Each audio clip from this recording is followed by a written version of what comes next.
नमस्कार, आप देख रहे हैं डे ब्रेक और मैं हूं आपके साथ श्वेता सिंह। चलिए इस बुलेटिन की शुरुआत कर लेते हैं। भारत के लोकतंत्र को नया घर मिल गया है, लेकिन भारत की राजनीति में कोई बदलाव फिलहाल नहीं दिख रहा है।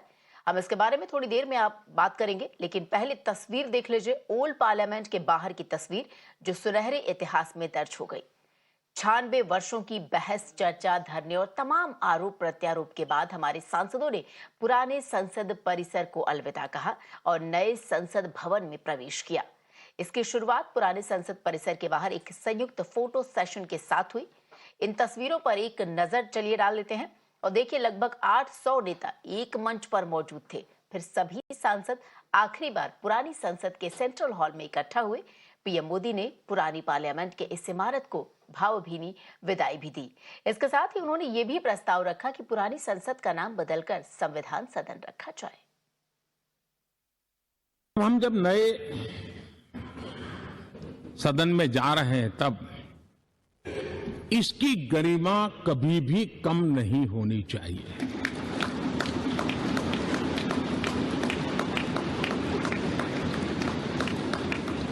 इसे सिर्फ पुरानी पार्लियामेंट कहकर के छोड़ दें, ऐसा नहीं होना चाहिए। और इसलिए मेरी प्रार्थना है कि भविष्य में अगर आप सहमति दे दोनों महानुभाव, तो इसको संविधान सदन के रूप में जाना जाए।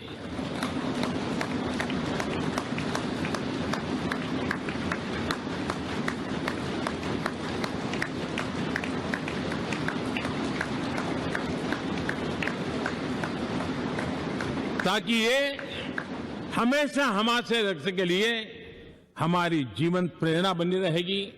और जब संविधान सदन कहेंगे तब उन महापुरुषों का याद भी उसके साथ जुड़ जाएगी जो कभी संविधान सभा में यहां बैठा करते थे, गणमान्य महापुरुष बैठा करते थे। और इसलिए भावी पीढ़ी को ये तोहफा भी देने का अवसर हमें जाने नहीं देना चाहिए। और कल दोपहर 1 बजे प्रधानमंत्री नरेंद्र मोदी के नेतृत्व में सांसदों ने नई संसद भवन की ओर प्रस्थान किया। वहीं शाम 6 बजे राहुल गांधी और कांग्रेस सांसदों ने नई संसद में प्रवेश करते ही एक खास संदेश देने का फैसला किया। अधीर रंजन चौधरी के हाथ में संविधान की किताब को भी देखा गया। तो इसके साथ ही आपको बताएं, नए संसद में प्रवेश करने के साथ ही संसद के विशेष सत्र का सस्पेंशन खत्म हो गया। नए संसद का नंबर 1 एजेंडा महिला आरक्षण बिल है। इसे अब नया नाम मिल गया है और अब इसे नारी शक्ति वंदन विधेयक कहा जाएगा। दरअसल प्रधानमंत्री ने लोकसभा और राज्य विधानसभाओं में महिलाओं के लिए 33% कोटा अनिवार्य करने वाला विधेयक पेश किया। उन्होंने दावा किया कि भगवान ने उन्हें मौका दिया है और विधेयक के पारित होने को सभी सांसदों के लिए अग्नि परीक्षा बताया। महिलाओं को अधिकार देने का, महिलाओं की शक्ति का उपयोग करने का वो काम, शायद ईश्वर ने ऐसे कई पवित्र काम के लिए मुझे चुना है।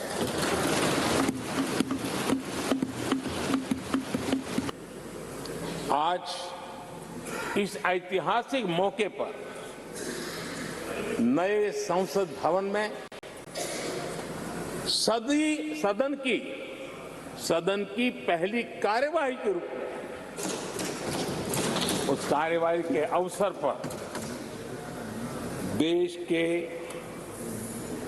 इस नए बदलाव का आह्वान किया है और देश की नारी शक्ति के लिए सभी सांसद मिलकर के नए प्रवेश द्वार खोल दें। इसका आरंभ हम इस महत्वपूर्ण निर्णय से करने जा रहे हैं। उधर संसद के विशेष सत्र के दौरान पहले ही दिन उस समय हंगामा मच गया जब कांग्रेस नेता अधीर रंजन चौधरी ने दावा किया कि महिला आरक्षण विधेयक पूर्व प्रधानमंत्री राजीव गांधी की देन है और बीजेपी वही विधेयक पेश कर रही है जो 2010 में मनमोहन सिंह के कार्यकाल में पेश किया गया था। अधीर रंजन चौधरी के बयान पर केंद्रीय गृह मंत्री अमित शाह ने पलटवार करते हुए कहा कि कांग्रेस का ये विधेयक 2014 में खत्म हो गया था। राजीव जी की सरकार, नरसिम्हा राव जी की सरकार, फिर डॉक्टर मनमोहन जी की सरकार, अलग अलग सरकारों ने अलग अलग समय पर अपनी हैसियत के अनुसार उसको पास कराने की प्रयास किया।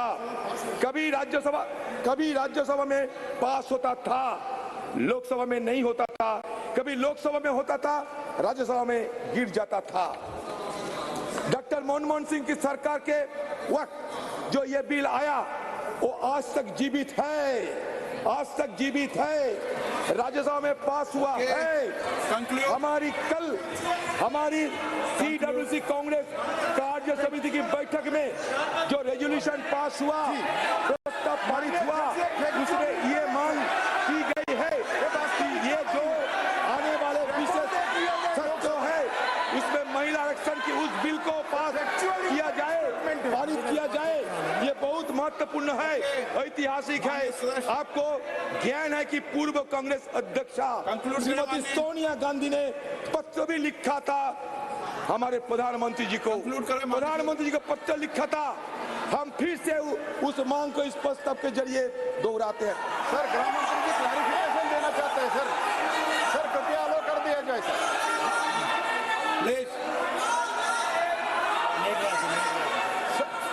माननीय गृह मंत्री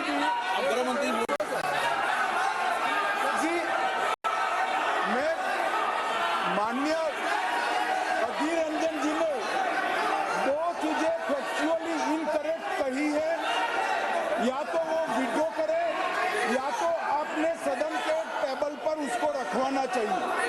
एक, महिला आरक्षण बिल लोकसभा में पास हुआ था, कभी पास नहीं हुआ। और दो, कि ये बिल पुराना लोकसभा में लंबित है। ये बिल 2014 में ही लोकसभा के विघटन के साथ ही ये बिल निरस्त कर दिया गया। माननीय अध्यक्ष, दोनों स्टेटमेंट फैक्चुअल इनकरेक्ट स्टेटमेंट है। इनकी स्पष्टता मैं आपसे अपेक्षा करता हूं कि इसकी स्पष्टता उनसे मांगी जाए, या तो रिकॉर्ड से दूर किया जाए, या तो वो उसके समर्थन